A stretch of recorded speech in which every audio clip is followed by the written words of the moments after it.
Next, kita melihat. Saya pasang di situ. Oke, next.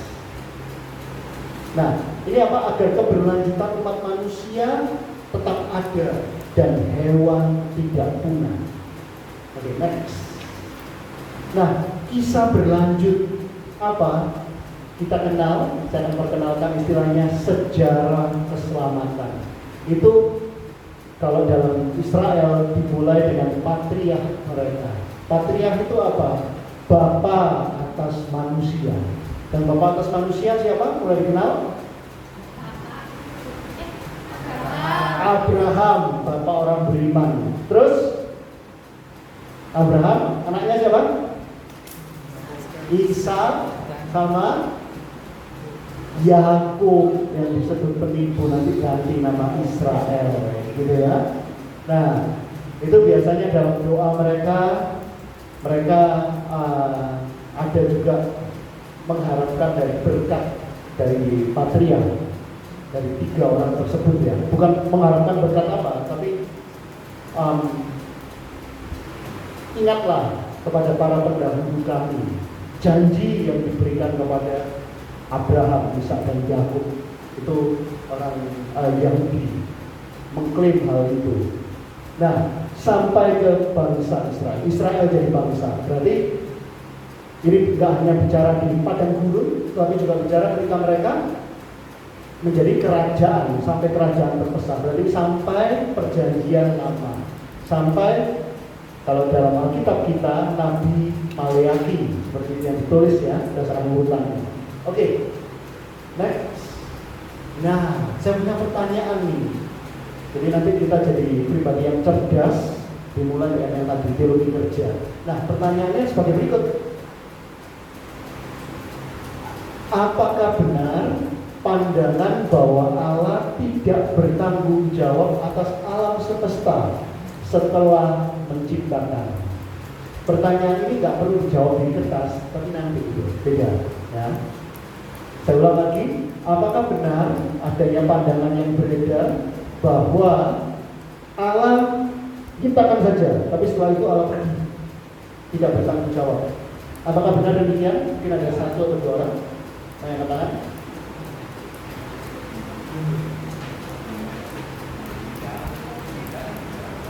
Dari yang tadi, karena kita sudah belajar tadi ya. Nah, kan dari tadi kita belajar.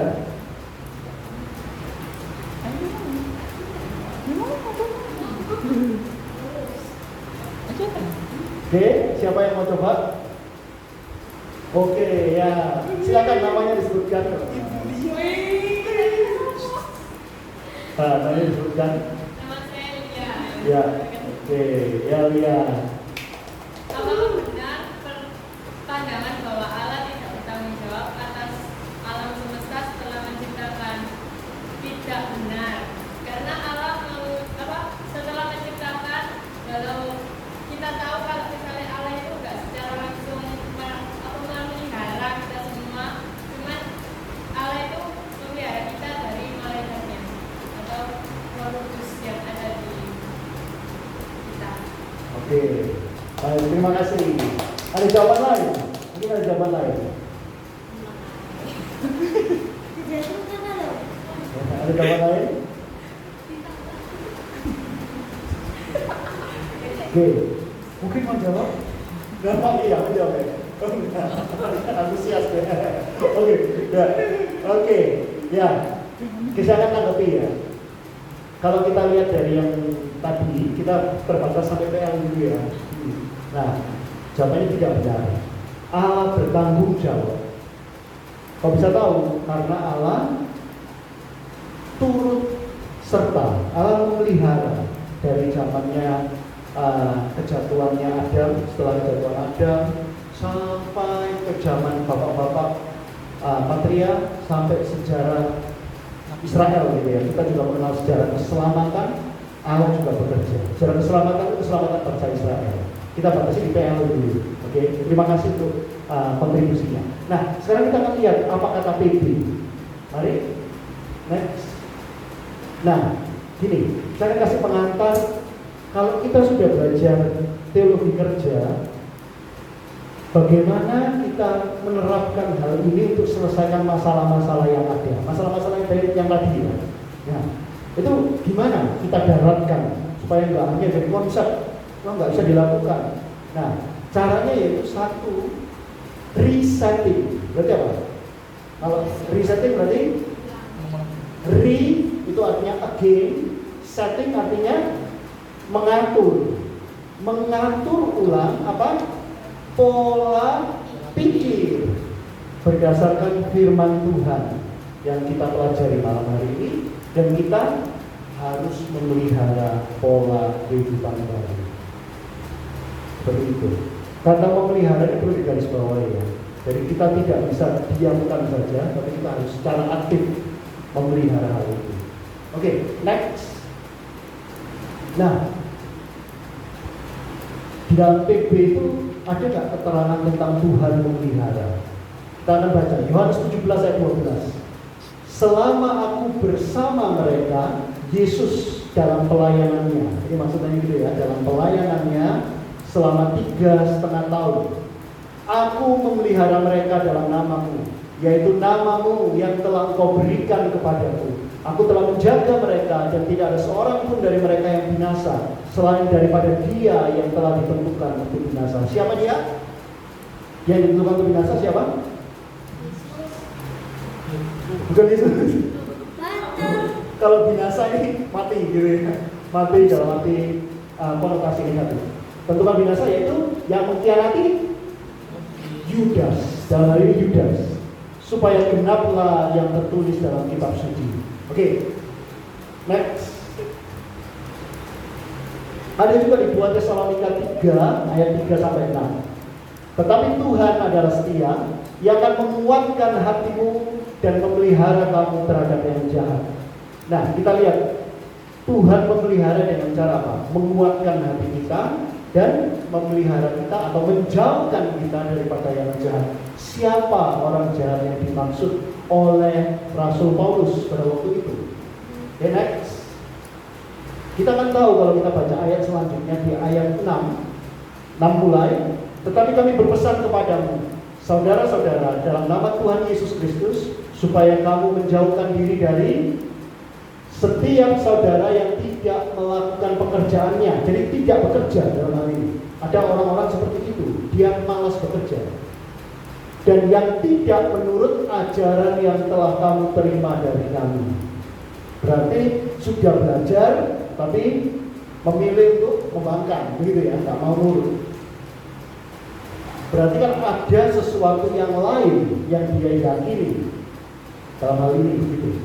Nah, 7, sebab kami sendiri tahu bagaimana kamu harus mengikuti teladan kami, karena kami tidak lalai bekerja di antara kamu. Ini Paulus. Dan tidak makan roti orang dengan percuma, tetapi kami berusaha dan berjerih payah siang dan malam, supaya jangan menjadi beban bagi siapapun di antara kamu. Jadi kita tahu terhadap yang jahat adalah dua kelompok orang. Yang pertama tidak bekerja, ya memang malas-malasan dalam hal ini. Ya. Yang kedua, yang mereka tidak mau menuruti ajaran yang baik sesuai firman, sesuai dengan ajaran Paulus pada waktu itu. Oke, next. Nah, saya akan menawarkan pola pikir baru. Tapi kalau pola pikir baru tentunya bisa dilakukan. Doable. Seperti apa itu? Ada beberapa. Yang pertama, mari kita lihat yang pertama pola pikirnya. Nah, kita akan tarik dari kata memelihara yang ditujukan untuk manusia dalam mimpi. Apa itu? Di 1 Timotius 5 ayat 8. Tetapi jika ada seorang yang tidak memeliharakan sanak saudaranya, apalagi seisi rumahnya, orang itu murtad dan lebih buruk dari orang yang tidak beriman. Dalam hal ini berarti tidak peduli atau menelantarkan anggota keluarganya. Itu jelas. Kenapa dalam hal ini dianggap lebih buruk dari orang tidak beriman? Karena kita sudah tahu kebenaran, tetapi kita menolak, kita tidak mau melakukan. Hal itu dinilai seperti itu. Oke, nah masalahnya begini rekan-rekan. Kalau dalam sama orang yang baik itu mudah memelihara, ya. Kita bisa berbelas kasihan kepada orang yang baik atau kepada orang yang pantas, yang berjasa dalam hidup kita. Tapi gimana dengan orang yang benceno atau menyakitkan kita, sudah pernah membuat kita kecewa, omongannya kasar, dan mungkin ada kekerasan fisik yang dia lakukan. Nah, itu gimana?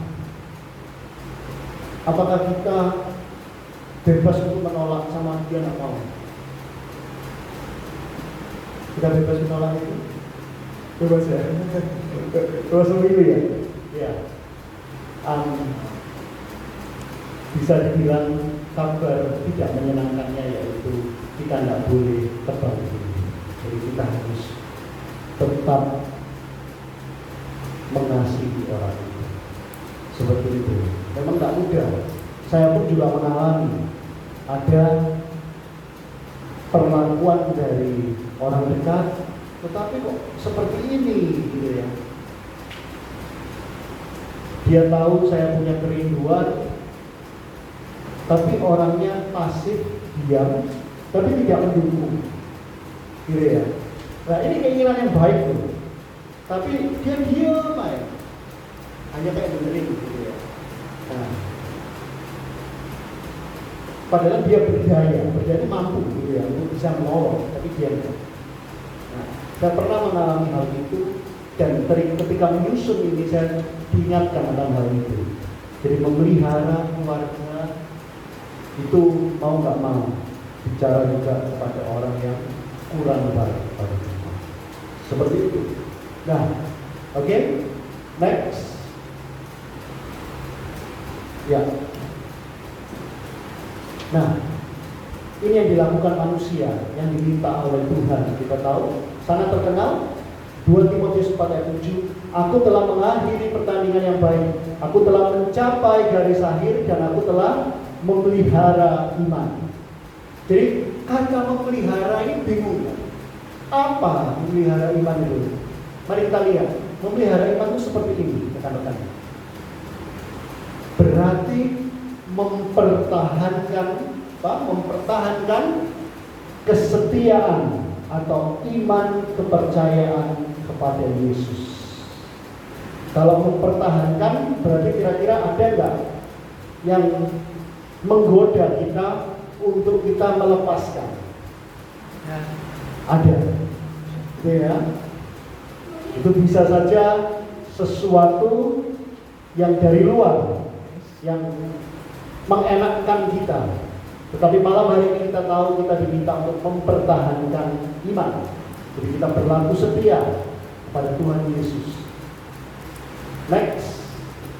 Nah, kata memelihara, padanan katanya atau sinonimnya itu menjaga dalam perjanjian baru. Kita akan coba lihat, menjaga. Apa yang harus dijaga? Siapa yang mau mencintai hidup dan mau melihat hari-hari baik, ia harus menjaga lidahnya terhadap yang jahat dan bibirnya terhadap ucapan-ucapan yang menipu. Kita bisa menemukan di 1 Petrus pasal 3 ayat ke-10. Nah, dalam hal ini kita diminta menjaga lidah kita. Nah, kalau kita coba ingat tadi ya, menjaga lidah itu berarti masuk yang mana? Masih ingat nggak? Ayo, menjaga lidah termasuk tidak bertanggung jawab atas kesehatan atas dari saya dengar perkataan. Ya, dalam hal ini kalau kita menjaga lidah berarti kita sudah bertanggung jawab atas perkataan. Itu kabar gembiranya. Oke, next. Nah, saya punya motto ya, atau istilahnya hari ini pakai quote gitu ya, quotation. Apa? Mengatakan apa yang dilakukan. Ya, kamu hanya menceritakan apa yang sudah kamu lakukan dan melakukan apa yang dikatakan. Tepat janji. Seperti itu. Nah, jadi nggak berbohong, jujur, tetapi kita diminta untuk juga menjadi pribadi yang punya integritas, yang berintegritas, kata dan perbuatan sama. Oke, next. Nah, ada padanan kata merawat, tapi yang nggak boleh dalam PB. Loh, kok ada ya merawat tapi merawat yang nggak boleh? Merawat kayak gimana? Nah, kita akan cari tahu. Ada di Roma 13:14. Ini seringkali disalahpahami sama orang-orang. Tetapi kenakanlah Tuhan Yesus Kristus sebagai perlengkapan senjata terang, dan janganlah merawat tubuhmu untuk memuaskan keinginannya. Kita mungkin terjebak dengan pemikiran begini, memuaskan keinginan. Mungkin ini hubungannya nggak boleh makan enak. Keinginan makan, kan gitu kan ya, kita bisa tafsirkan gitu. Mungkin apa nggak boleh mani-pedi, nggak boleh ke salon, zaman tahun kapan ya keringat? Rasanya zaman tahun mama saya. Nah, ada terjemahan lama ini tahun 50, baik sekali. Salah satu referensi saya. Nah, melainkan hendaklah kamu bersalut dengan itu mengenakan Yesus Kristus Tuhan itu, dan janganlah melezatkan. Jadi seperti makan, artinya apa? Mengenakkan atau menuruti tabiat tubuhmu yang berdosa sehingga menguatkan hawa nafsu. Dalam hal ini kita tahu, meskipun tubuh kita ini kita sudah percaya sama Tuhan Yesus, kita sudah diselamatkan. Ada amin? Amin. Ya, melalui iman kepada Kristus. Tetapi masih ingatlah, tubuh ini sampai kita mati pun tubuh ini tidak sempurna. Gitu ya. Rentan dengan godaan. Dan kita mudah sekali jatuh kalau tidak berhati-hati. Nah, itulah yang disebut tabiat tubuh yang berdosa. Nah, ada orang-orang yang zaman Roma, ya, jemaat Roma, yang mengenakkan tubuhnya itu tujuannya untuk memuaskan hawa nafsu. Ada seperti itu. Nah, apa yang bisa kita pelajari? Kita akan coba lihat. Next. Nah, oke, saya akan coba bacakan ya. Kita ini bukan tidak boleh merawat tubuh, tetapi tidak boleh titik-titik stimulus. Ada yang tahu stimulus? Stimulus itu artinya rangsangan di depan mata, gitu ya. Nah, yang buat kita bersoda. Sekali lagi ya, saya bacakan ya. Bukan tidak boleh merawat tubuh, tetapi kita tidak boleh titik-titik stimulus yang diartikan rangsangan di depan mata yang buat kita bersoda. Nah, pertama deh, bersoda. Itu benar nggak ya, bersoda? Enggak ya? Berarti kalau kita hal itu kita akan bersoda, kita akan menghasilkan bubbles gitu ya. Maka seperti itu gimana? Apakah seperti itu teman-teman? Nah, apa itu? Kita mulai dengan bersoda. Bersoda berarti salah, setuju ya? Yang betul apa tadi? Saya dengar dari sebelah sana apa?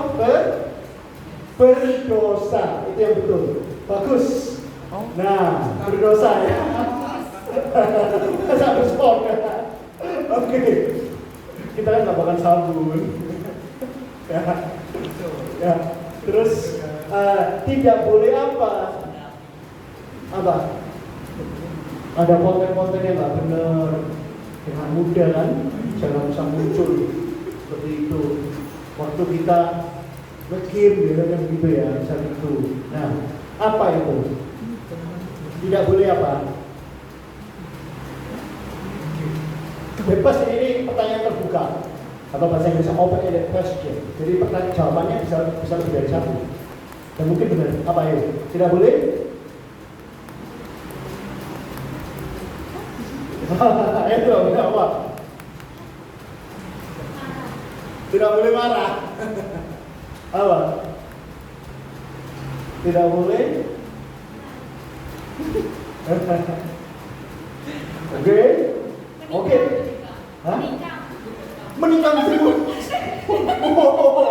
Berarti ada dari internet kita nikam. Jiwa ngeri. Oke. Nah, mari kita coba lihat apa ya itu ya. Kita lihat. Tidak boleh menikmati. Tadi yang bahasa tadi dong. Ya, bukan yang tadi dong.